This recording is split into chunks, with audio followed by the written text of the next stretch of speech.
Dear listeners, my name is Anthony Clark. And I'm Melanie Clark. And we are the Amazing Clarks. We're both award-winning certified life and love coaches and a husband and wife duo that have been coaching together as a team for 24 years and that have been passionately in love for 32. They call us the Amazing Clarks because we empower people to live amazing lives. And we're here to help you get from where you are to where you want to be in life and love. Love the Amazing Clarks is our personal love letter to all of you that love love. Today, we have another amazing podcast episode for you guys. The topic today is... What is your love legacy? What is your love legacy? Huh? I like it. That's a good one. So break that down a little more. Tease that a little. Okay. I wanted to talk about this because how we love is how we're perceived, how we affect our children, how we affect our community. Love is spread. When we love, other people pick up that energy. So I just kind of want to dive into that and help people figure out how to create a love legacy that they will feel proud of, especially in their final days. We're gonna go deep. We're gonna go deep on this one. It sounds like we're gonna get emotional and all gooey and all that stuff. You know, that's what I like. I'm down for that. All right. But before we jump into the main topic, it's time to catch up with the Clarks. Yes. So, baby, what's new? Anything that's going on you want to share with the listeners and the viewers? You know, it's so interesting. This week, I have spent most of my time kind of focused on helping our youngest daughter. I mean, this goes along with love legacy, right? Yes, like how we treat our children and just helping our youngest daughter and our soon-to-be son-in-law relocate. They have decided to move to Charlotte. And so just helping with all the details. And I'm super excited that she's coming this way. I think when they get married, they'll be able to build a really nice life here. They want to have a family. They're so little traditional couple that I've just been focused on the details of that. Right. How about you, my love? Oh, I've been right in there with you, focused in trying to figure it out, what I'm saying, trying to help them to get so they can make that transition as smooth as possible. Yeah.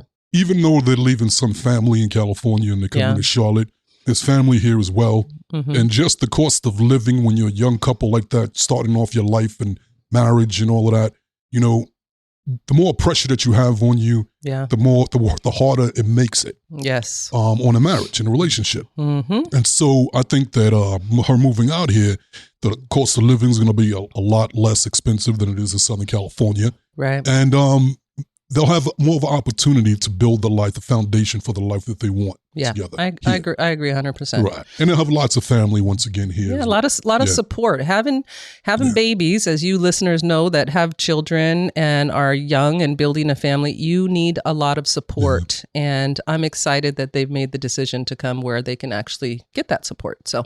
And and I'm excited for them to have a new beginning. Because that's been some of the greatest moments in our life is when we took those big leaps of faith and completely changed our living environment, to move to another city, to move to another state, and eventually to another country. You only live one life. And so keep trying new things. I think it's sad when people get caught in a rut. Yeah. And they don't think about doing something different, living a bigger life, having new experiences and new growth. Right. And if that's your thing to just be locked down in one place, then that's cool. There's nothing wrong with it. Yeah, some people like that. Yeah, but for a lot of other people, and I'm included, I like recreating. Yeah, I like too. Reset. I like rebuilding. And that's just me. And I'm glad that they're like that as well. Well, we're weird, Anthony. Yes, we are. Most people are not yes, like us. Yes, we are guilty as charged. So we kind of do things in a way that most people are like, why are you doing that?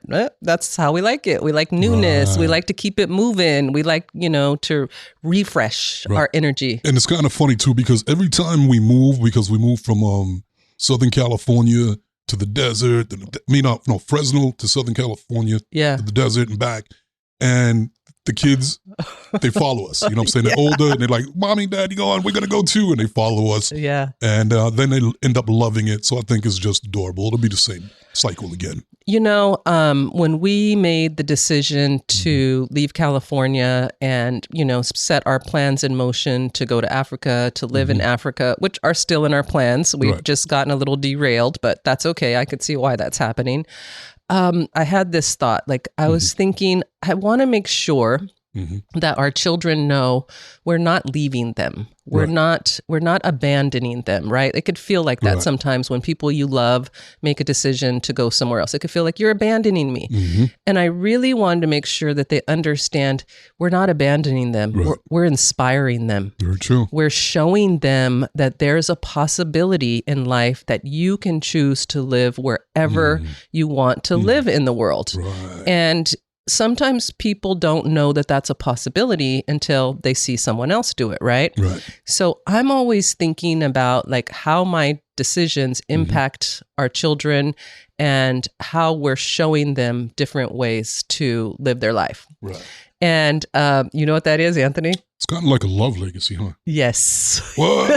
Ding, ding, ding, ding, ding, ding, ding, ding. That you got it. Perfect segue. Perfect segue. So let's jump into it. Yes. Go ahead, baby. You lead, I'll follow.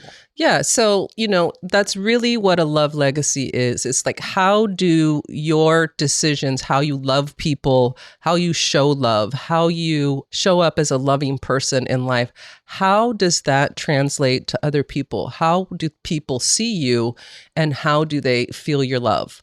So, you and I have talked about this before. There was this study that said they studied elderly people and the last days of their life, and a lot of them in, care facilities where their family members put them, which I totally get. Sometimes you just can't care for your loved ones. And they asked them, what would you change about your life? At this stage of your life, you're at the end of your life, what would you do differently in life? And pretty much across the board, people said, I would love more. I would invest in my relationships more. And I wish I wouldn't have put so much emphasis on working and making money and all the material things, which again, nothing wrong with working, money and material things. I like all those things too. But they really regretted not investing more energy into their relationships. So I would say those people did not have a love legacy. They didn't create that in their lives. And one of the reasons I want to talk about this is, once again, I want to inspire. I want people to think about, like, at the end of my life, when people look at me, what would they say about how did I love? I mean, straight up, I'll be straightforward with you, and this is not bragging or boasting. I already know at the end of my life, when people look back at me, I'm all love legacy, because that's where I put most of my attention. I filter most of my decisions through how loving is this? How kind is this? Not perfect. I'm not saying I always get it right, but I am saying I'm conscious of it. So that's why I wanted to talk about this subject. How do you feel about your love legacy? Or do you even think about that? Is it something that you think about? You know what? To be perfectly honest, it may pop up every now and then, but it's not something that I think about on a regular basis. Okay. And being 100, I don't live my life for other people, first and foremost. True story, sir. Yeah. And that might sound selfish, but I'm being real. I realize that I have one life to live. I came in this world by myself, and I'm going to leave this world by myself. And so most importantly, I have to create a life that works, that I love, that works for me first and foremost. Right. And then everything else is icing on the cake for everybody else. Now, it's important to, love others and be and to be that, to leave a legacy for them. But I don't do it like, okay, if I make this move, what kind of legacy is that going to leave? Right. My goal is just to live a positive life, to treat everybody with love and acceptance, and be an example of that. Yeah.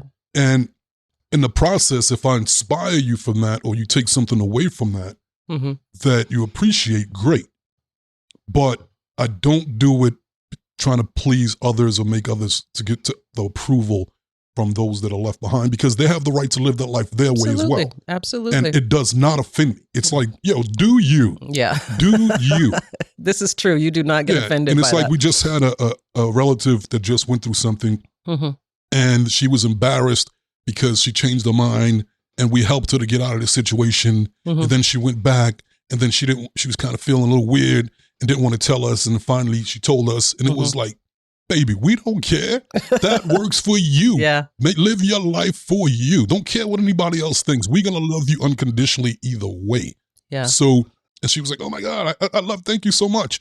And so that's the kind of legacy that I feel, if anything, that I take pride in, I'll leave behind. But it's just me being an example of that. Yes. Now, we could have been like, well, you didn't listen to us and we helped you out and you didn't. It was like, no. No.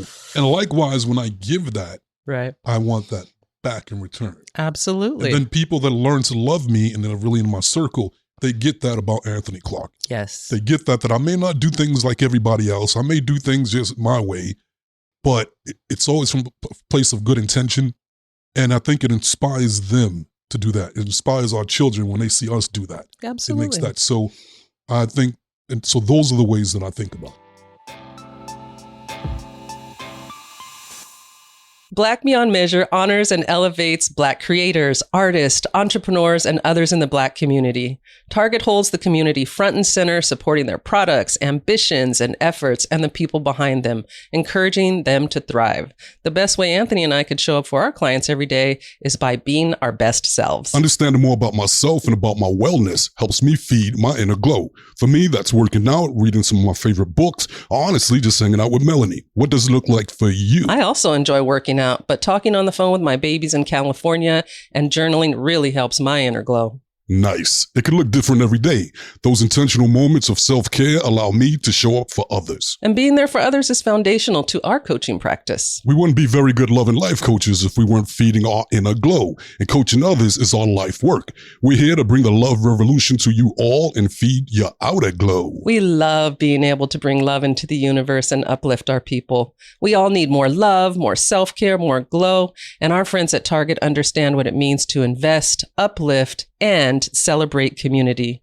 To learn more, go to target.com/Black Beyond Measure. You nailed it, because that's actually how you leave a love legacy, is by making your decisions to be your best self and by loving yourself and being an example. And I mean, we could probably do a whole podcast on being an example, right? Because what I've noticed, and we grew up with this a lot, right? Like parents used to say, don't do as I do, do as I say, right? And that just doesn't work, because we are programmed by our experience. Yeah, they also used to say, this is going to hurt me more than it's going to hurt you, right? Wrong. Yeah. It does not. Right. It hurt me more than you. They also used to say, I'm beating you because I love you. And little bondage as an conversation going on there.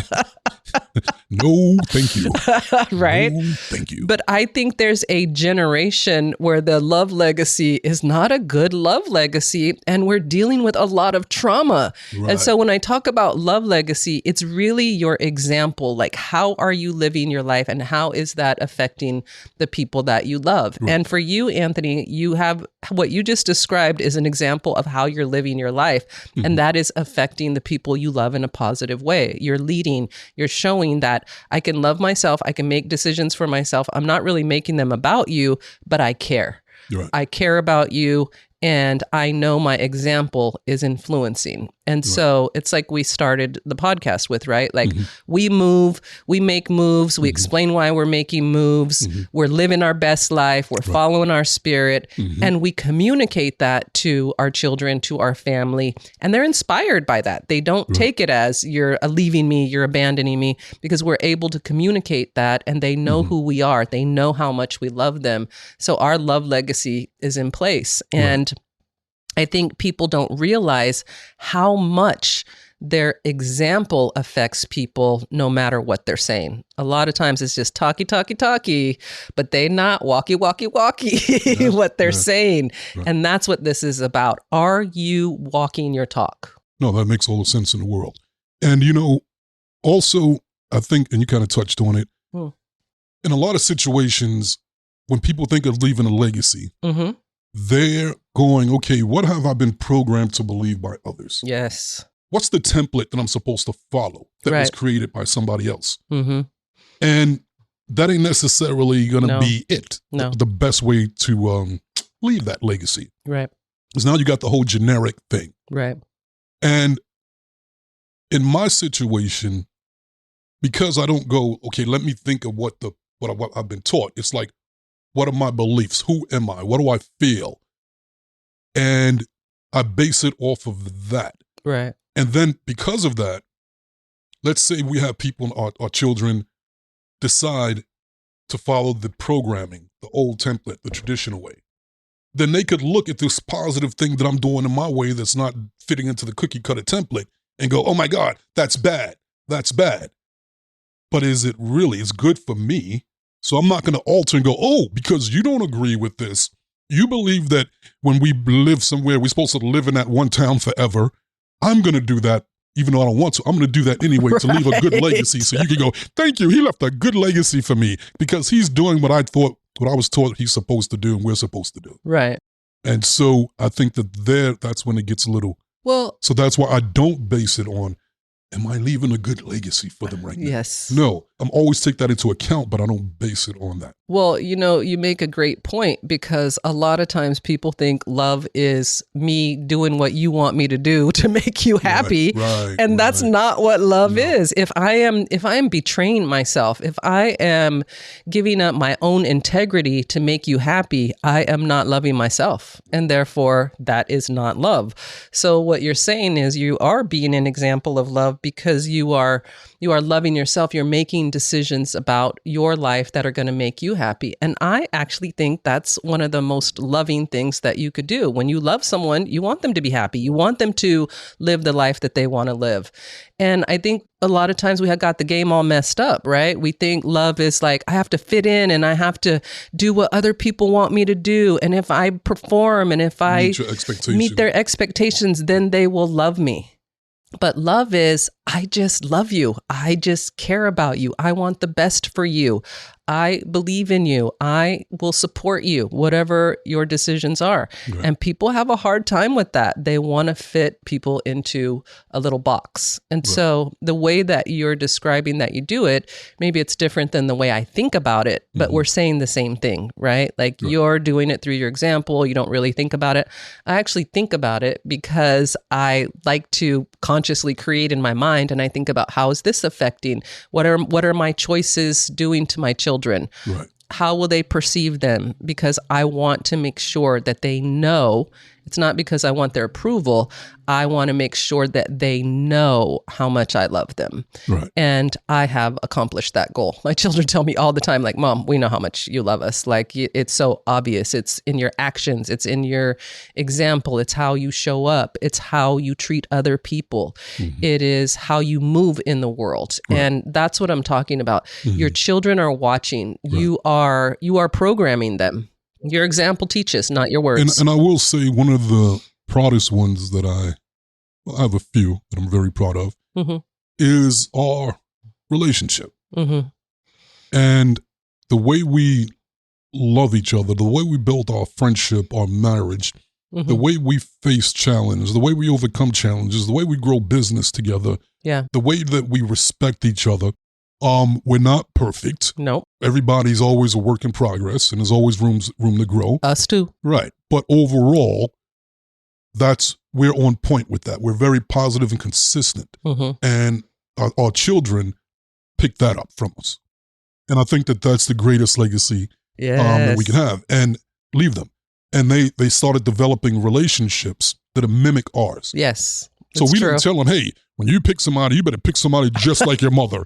Or you better pick somebody just like me because no, we don't do that. Yeah. And for a lot of parts of their life, they kind of disagreed with the way that we were because they were in the old programming of, wait a minute, they're not following the template. Right. They're doing it wrong. They're supposed to. Yes. But we did it anyway. And as they got older and matured, it was like, and started moving into relationships like, oh, I get it now. Right. It makes sense. They're right. Oh my God, I'm so glad they didn't do it like that, the traditional way, and we didn't stick that way. And so I feel like that example has been our greatest legacy. Yeah. And that along with the unconditional acceptance, we really, truly, even though our children sometimes can just piss us off, like anybody else could piss us off and do something that frustrates us. Right. We deal with those emotions. We absorb those emotions. We don't project them onto them. Right. We know we're out of alignment. Let us deal with it. Yeah. And then we come back in alignment. And then we give them their space. to do whatever they need to do it the way they need to do it. Yeah. And if they fall, we can see, hey, if you keep walking there, you're going to fall and get a boo-boo right there. Right. But if they don't hear us, they fall and get a boo-boo. That's all right. Fine. How you doing? Let's lift you back up, wipe you off. Yeah. Okay. Get you a Band-Aid. Right. And I think that's a great thing that we've done for them too, is to be that example of unconditional love. Yes, and I agree. Give them the space to do it their way, because that's something that we wanted. Right. And when we started our journey, not everybody was kind to us. Yeah. Not everybody was loving and accepting like that. True. And they judged a lot of things in our choices that we made, and even down to becoming coaches. Yeah. A lot of people are like, what are you doing? You can't be coaches. You got to get a degree and go to school for 20 years. And who do you think you are? Right. Nobody's going to. And we were like, wow, really? All right, watch us. Look at me now. That's right. You like me now. We do what we want. Right. And so I think that's another one that we left for the children. We've been very radical about doing what we want, and I do what I want. We do what we want, and it's definitely how we raised our children, and so they do have a lot of confidence to do what they want. They will take risks. They will try things. They will move past fear. They will run towards fear because they know they're going to grow. And they will become entrepreneurs. They will not. Yes. They're not afraid. They are out there hustling. Yeah. And I'm proud of them. Yeah, I'm proud of them too. You know, a huge part of this conversation when it comes to your love legacy is about, it really is about evolution, right? So when you grow up, you are being taught how to love from your parents, but they were taught to love from their parents, right? So that's 2 generations ago. And then as you move forward, the world is going to change, and you have got to adjust to those changes. And I think one of the things that we've done, Anthony, is we've kind of always been a little bit ahead of the changes, right? Because we think outside the box, so we could see those changes coming. And most people are just kind of following along with what's happening because they don't want to step out of line, right? They don't want to be a target, especially in today's world with cancel culture and all this stuff. People have a lot of opinions, but people are also being very cautious about putting themselves out there. And we've always kind of been like, we don't care what people think. Like, you don't got to like us. Like, it's okay. This is how we think. This is how we live. And we're making these choices because it's really what our spirit calls us to do. And we're guided by our spirit, not by the outside world. But the world does affect us, so you have to pay attention to those changes. And I think this idea of a love legacy, people can take away from this conversation, like, what do I want to instill in my family, in my children, and what do I want to be remembered for when people think back, like, who was this person and how did their heart show up in their life? That's really what love legacy is about to me. Yes. You know, I had an interesting conversation with my nephew a couple of months ago. Yeah. And he has a beautiful daughter and just love her to death. And he's a great father. Yes, he is. And one day he was sitting down, he goes, you know what? I actually, when I had a baby, I didn't know if I could be a good father. He goes, and so literally what I did is, because he lived with us when he was younger, we kind of raised him. And he was like, I thought about like what you were like with Tony as a father. He goes, and that was my reference point. Example. And how does he treat her? How does he show up for her? How you showed up for her? Just everything. I didn't realize that I was watching it, observing it, learning it. Yes. He goes, and so now with my daughter, I built my relationship on that template that you had, that you shared, that you used. Right. And he goes, otherwise I would have no other reference. And it worked perfectly because she's a great child. We have a great relationship. Yeah. A lot of love. Yeah. And he was like, thank you. And it was like, wow, I appreciate that. That's your love legacy, Anthony. Yeah. You're doing it. You're doing it and doing it. It already happened for a whole new generation. And when he was living with us, and it wasn't like, once again, like I was like, okay, I'm getting ready. Pay attention. I'm getting ready to feed her breakfast. Okay, is he watching?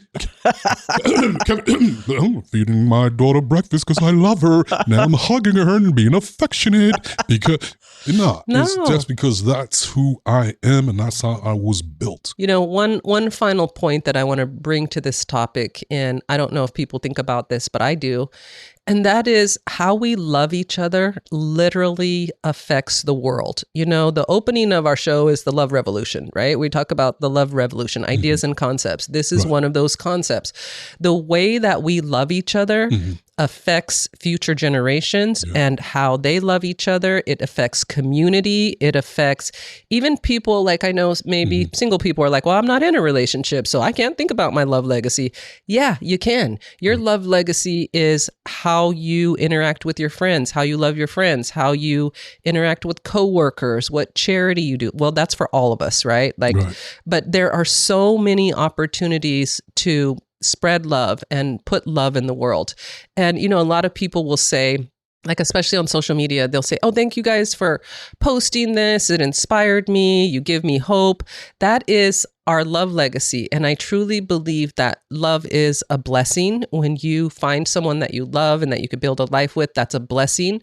And blessings are to be shared. And so when we love our friends, love our coworkers, love our community, love other communities, give to people who are less fortunate than us, we are changing the world. We are creating a love revolution. And it could get real negative out there. And we could get really pulled into, I hear this a lot and it breaks my heart. We could get pulled into hating people. And I hear people say all the time, I hate people. And that just breaks my heart, because when you hate people, you hate yourself, you people, and we're all connected. So the love revolution is really about, like, the more love that you have for yourself, the more you have to give, and the more that spreads in the world. And we make it better for all of us.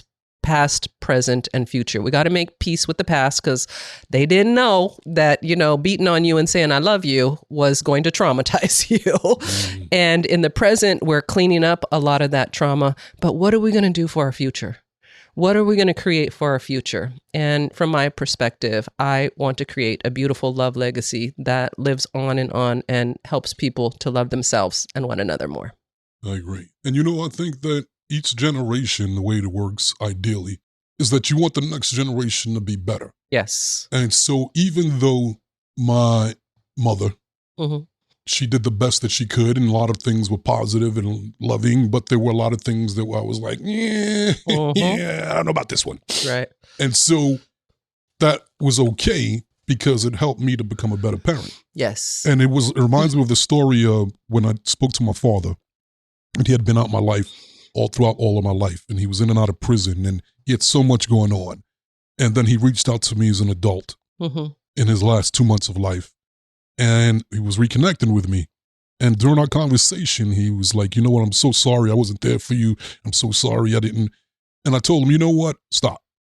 I go, actually, I believe in EIP. Everything's perfect. There are no accidents, no mistakes. And it was perfect that you weren't there. He's like, what do you mean? I was like, by not having a father there for me, it helped me to figure out what I do want, what kind of father I wanted to be. And by you not being there, it made me a great father. Right. Because I know how important that is. It created the desire in you. And if you were there, maybe I wouldn't be as great of a father as I am. And so he was like, well, I appreciate that. So, yeah, absolutely right. Well, his inability created in you the desire to do better in the next generation. Exactly. And that's how we make peace with the past, right? Like, we have to remember that our parents, our grandparents, they had limitations that we do not have today. Nope. So who are we to judge them? So who are we to judge them? We have to look back and go, they did the best that they could with what they have, but how can I do better? And that's what a love legacy is. I have the same situation as you. My mom could not love me the way that I wish she would have loved me, but it made me want love so much that I became a lover, right? Like, I love everyone. Like, that's where I put my attention. So that's what I'm talking about. Like, we're carrying it forward. What are we going to do? What are you going to do? What are you going to make your love legacy? So I could talk about this all day, but we ain't got all day. That's right. We got work to do. Yes, and we got fun to have. We got love to make. We got lots to do. You know what that was? Yes. That was another amazing episode. Good job, baby. Good job. Thank you, honey. If you guys haven't had a chance yet to get a copy of our book, Crack the Code, Secrets to Achieving Your Happily Ever After, make sure you pick up a copy today, available at Amazon.com. If you guys are interested in coaching with us, you can check us out at theamazingclarks.com, and we'll get right back at you. And if you're interested in becoming a life coach or just learning some skills to life coach yourself, check out our life coach training and certification course at theLawOfAttraction.com. Life Coach Academy. And make sure you're connecting with us on IG, TikTok, or YouTube. And remember, to go there, you got to grow there. There you go, people. We gave it to you. Now what you going to do with it? Love the amazing Clarks.